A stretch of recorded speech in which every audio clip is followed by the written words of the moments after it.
Hello everyone, welcome from Gyanjyoti coaching centre. I am Amit sir. আজকে যে আমাদের আলোচনার বিষয় হচ্ছে সেটা হচ্ছে কল্যাণী বিশ্ববিদ্যালয়ের অধীনস্থ যে সমস্ত ছাত্রছাত্রীরা ফার্স্ট সেমিস্টারে পড়াশোনা করছে তাদের যে মেজর পেপার 1 রয়েছে হিস্ট্রির, সেখান থেকে একটি অতি গুরুত্বপূর্ণ বিষয় যেটা নিয়ে আজকে আমরা আলোচনা করবো, যেটা হচ্ছে অজীবিক ধর্ম। সেটা নিয়ে আজকে আমরা আলোচনা করবো। চলো ভিডিওটি শুরু করা যাক। ভিডিওটি শুরুর মধ্যে প্রথমে দেখতে পাচ্ছি যে উৎস এবং বিকাশ। এই যে অজীবিক যে ধর্মটি রয়েছে এর বিভিন্ন যে উৎস কোথায় হয়েছিল এবং এর বিকাশ কোথা থেকে কত দূর হয়েছিল সেটা সম্পর্কে এখন আমরা জানবো। সেখানে প্রথমে আছে অজীবিক ধর্ম হচ্ছে প্রাচীন ভারতের অন্যতম প্রধান একটি শ্রমিক বা সন্ন্যাসিক সম্প্রদায়, যেখানে বলা আছে খ্রিস্টপূর্ব 6ষ্ঠ শতাব্দীর বৌদ্ধ এবং জৈন ধর্মের সমসাময়িক কালেই এই ধর্মের বিকাশ লাভ করছে। যেখানে বলা হয়েছে খ্রিস্টপূর্ব 6ষ্ঠ শতাব্দীতে বৌদ্ধ এবং জৈন ধর্ম যখন বিকশিত হচ্ছিল, প্রসার ঘটছিল, তখনই এই যে অজীবিক ধর্ম এর প্রসারও ঘটছিল। এর পরবর্তীতে বলা হয়েছে বৌদ্ধ এবং জৈন ধর্মের মতোই আজীবিক ধর্ম বেদ এবং ব্রাহ্মণ্যবাদের আধিপত্যকে সম্পূর্ণরূপে অস্বীকার করেছিল। এখানে এটাই বলা হয়েছে যে এই যে ধর্মটি রয়েছে বৌদ্ধ এবং জৈন ধর্মের মতোই আজীবিক ধর্ম বেদ এবং ব্রাহ্মণদের আধিপত্যকে সম্পূর্ণভাবে অস্বীকার করেছিল।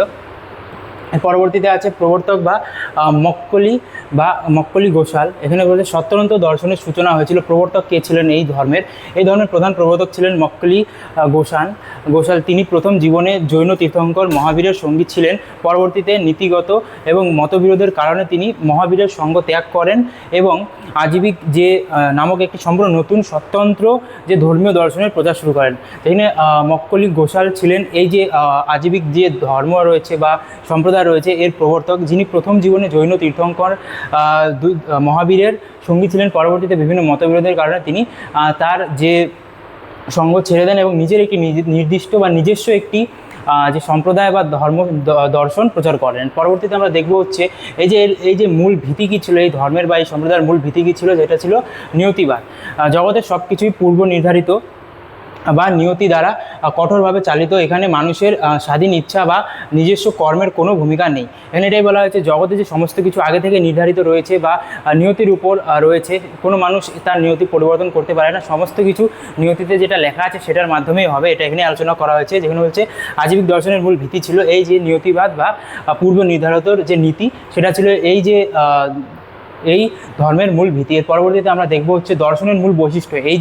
এই যে ধর্ম বা সম্প্রদায় ছিল মূল দর্শনের যে বৈশিষ্ট্যগুলি কী কী ছিল, যেখানে প্রথমে ছিল চরম নিয়তিবাদ। আজীবিকদের মতে ভাগ্যই সব। মানুষ তার ভালো বা খারাপ কাজের মাধ্যমে নিজের ভাগ্য বিন্দুমাত্র পরিবর্তন করতে পারে না। এখানে এটাই বলা হয়েছে বিভিন্ন ধরনের ভালো বা খারাপ কাজের মধ্যে মানুষ তার যে নিয়তি সেটা পরিবর্তন করতে পারে না, যেটা আগে থেকে নির্ধারিত আছে তার সাথে সেটাই হবে। এর পরবর্তীতে বলা হয়েছে কর্মফল অস্বীকার। এই চরম নিয়তিবাদী চিন্তাধারার কারণে তারা মানুষের নিজস্ব চেষ্টায় পুনর্জন্ম বা কার্যফল নিয়ন্ত্রণের ধারণাকে অস্বীকার করেন। এখানে এটাই বলা হয়েছে যে নিয়তি যেটা তৈরি করে রেখেছে সেটাই হবে। বিভিন্ন ধরনের কারণে যে পুনর্জন্ম বা কর্মফল নিয়ন্ত্রণের ধারণাকে তারা এই যে দর্শনটি রয়েছে এই ধর্মের যে দর্শন সেটা অস্বীকার করে পুরোপুরি। এর পরবর্তীতে আছে নির্দিষ্ট সময় মুক্তি। তাদের বিশ্বাস একটি নির্দিষ্ট সময়কাল অতিক্রম করার পরই কেবল জীব মুক্তি লাভ করতে পারে, তার আগে শত সাধনা নিষ্ফল। এখানে এটাই বলা হয়েছে নির্দিষ্ট সময়ে মানুষ তার যে মুক্তি তা লাভ করে, তার আগে যে কোনো ধরনের কর্ম করো বা যে কোনো ধরনের ভালো কাজ করো, যে কোনো ধরনের কর্ম করো, তার ফলে কোনো ধরনের শান্তি বা মুক্তি লাভ করা অসফল বা পাওয়া যায় না। এটা এখানে এই দর্শনের মধ্যে আমরা দেখতে পারলাম যে এই যে আজীবিকবাদের মধ্যে কী কী রয়েছে, যেমন চরম নিয়তিবাদের মধ্যে ফোকাস করা হয় কর্মফল অস্বীকার করা এবং নির্দিষ্ট সময় মুক্তি লাভ করা সম্ভব নয়।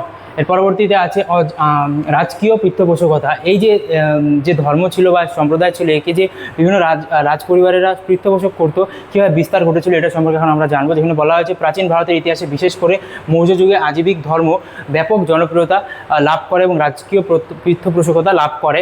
মৌর্য সম্রাট বিন্দুসার এই ধর্মের প্রবল অনুরাগী এবং একনিষ্ঠ পৃষ্ঠপোষক ছিলেন। রাজকীয় সমর্থন এই ধর্মকে প্রাচীন ভারতের ধর্মীয় প্রেক্ষাপটে এক শক্ত ভিত্তি প্রদান করে। এখানে এটাই বলা হয়েছে রাজকীয় পৃষ্ঠপোষকতার মধ্যে মৌর্য সাম্রাজ্যের বিশেষ করে লক্ষ্য করা যায় তারা পৃষ্ঠপোষক করতেন, যেখানে মৌর্য সম্রাট বিন্দুসার এই যে ধর্মকে বিশেষ করে পৃষ্ঠপোষক করতেন এবং এই ধর্ম প্রসারের জন্য বিভিন্ন ধরনের পদক্ষেপ গ্রহণ করেছিলেন। পরবর্তীতে আমরা দেখব গুহা স্থাপত্যের অবদান। অপূর্ব স্থাপত্যশৈলী। সম্রাট অশোক এবং তার পৌত্র দশরথ আজীবিক সন্ন্যাসীদের বসবাসের জন্য বিহারের বরাবর নাগার্জুনী পাহাড়ে গুহা নির্মাণ করে দিয়েছিলেন। এই গুহাগুলি আজও প্রাচীন ভারতের গুহা স্থাপত্যের অন্যতম একটি শ্রেষ্ঠ এবং প্রাচীন নিদর্শন হিসেবে দাঁড়িয়ে আছে। এখানে এটাই বলা হয়েছে সম্রাট অশোক এবং তার যে পুত্র দশরথ এই যে আজীবিক যে সন্ন্যাসীদের জন্য বিভিন্ন ধরনের বিহারের পাশাপাশি বহু ধরনের গুহা প্রদান করেছিলেন, নির্মাণ করেছিলেন। নাগার্জুনী পাহাড়ে গুহা নির্মাণ করেছিলেন, যার মধ্যে বিভিন্ন ধরনের গুহা চিত্র বা স্থাপত্য আজও আমাদের ভারতের ইতিহাসে এক শ্রেষ্ঠ নিদর্শনের মধ্যে একটি। এর পরবর্তীতে আমরা দেখব পতন এবং ঐতিহাসিক তাৎপর্য। এই যে ধর্ম, এই সম্প্রদায়ের বিলুপ্তির কারণ কী ছিল, যেটা বলা হয়েছে পরবর্তীকালে বৌদ্ধ এবং জৈন ধর্মের ব্যাপক প্রসার ঘটে। এছাড়া আজীবিকদের নিজস্ব কঠোর এবং হতাশাবাদী নিয়তিবাদী দৃষ্টিভঙ্গির কারণে এই ধর্মের জনপ্রিয়তা হ্রাস পেতে শুরু করে এবং যেখানে বলা হয়েছে চতুর্দশ শতাব্দীর দিকে প্রায় সম্পূর্ণ বিলুপ্তি ঘটে যায়। যেখানে বলা হয়েছে এই যে আজীবিক ধর্ম ছিল, যেখানে বৌদ্ধ এবং জৈন ধর্মের প্রসারের কারণে এটি ধীরে ধীরে জনপ্রিয়তা হারায় এবং কঠোর বিভিন্ন ধরনের যে নিয়মকানুন ছিল, রীতিনীতি ছিল, যেমন নিয়তিবাদ, এর ফলে বিভিন্ন ধরনের মানুষ এই ধর্ম থেকে বেরিয়ে আসতে শুরু করে এবং এর জনপ্রিয়তা হ্রাস পায়, যার ফলে যেখানে বলা হয়েছে চতুর্দশ শতাব্দীতে এর বিলুপ্তি ঘটে। এখানে বলা হয়েছে এর ঐতিহাসিক তাৎপর্য নিয়ে কী বলা হয়েছে, ভারত থেকে বিলুপ্ত হয়ে গেলেও প্রাচীন ভারতের ধর্মীয় এবং দার্শনিক চিন্তাধারার বিবর্তনে আজীবিকদের অবদান অত্যন্ত তাৎপর্যপূর্ণ। তারা প্রাচীন ভারতের বুদ্ধিবৃত্তির বৈচিত্র্যের এক অনন্য ও অমূল্য উদাহরণ রাখে। এখানে এটাই বলা হয়েছে বিলুপ্তি চতুর্দশ শতাব্দীতে বিলুপ্তি ঘটে গেলেও ভারতের ইতিহাসে বা প্রাচীন ইতিহাসে বিভিন্ন ধর্মীয় দিক থেকে এই যে আজীবিক ধর্ম ছিল, সম্প্রদায় ছিল, এরা বিশেষ করে ভূমিকা পালন করে। তাদের বিভিন্ন বার্তাগুলি এখনও আমাদের সমাজে বিভিন্ন ক্ষেত্রে লক্ষ্য করা যায়, এটা বলা চলে। আজকের ভিডিওটি এতটুকু ছিল। আশা করি ভিডিওটি তোমাদেরকে ভালো লেগেছে। ভিডিওটি শেষ করার আগে আমাদের সাথে কিছু আলোচনা, যেটা হচ্ছে তোমরা যদি আমাদের সাথে যুক্ত হতে চাও, আমাদের দেওয়া দুটো অফিসিয়াল নম্বরে তোমরা যোগাযোগ করে আমাদের সাথে যুক্ত হয়ে যেতে পারো। আমাদের সাথে যুক্ত হলে তোমরা কী পেয়ে যাচ্ছ, প্রপার গাইডেন্স পেয়ে যাচ্ছ, হাই কোয়ালিটি নোটস পেয়ে যাচ্ছ, রেকর্ডেড ক্লাসেস পেয়ে যাচ্ছ এবং 100% কমন সাজেশনস পেয়ে যাচ্ছ। আমাদের কাছে যে কোর্সগুলি রয়েছে সেটা হচ্ছে মেজর স্টুডেন্টের জন্য 1299 রুপিস এবং মাইনার স্টুডেন্টদের জন্য 699 রুপিস। দেখা হচ্ছে নেক্সট ভিডিওতে। Thank you.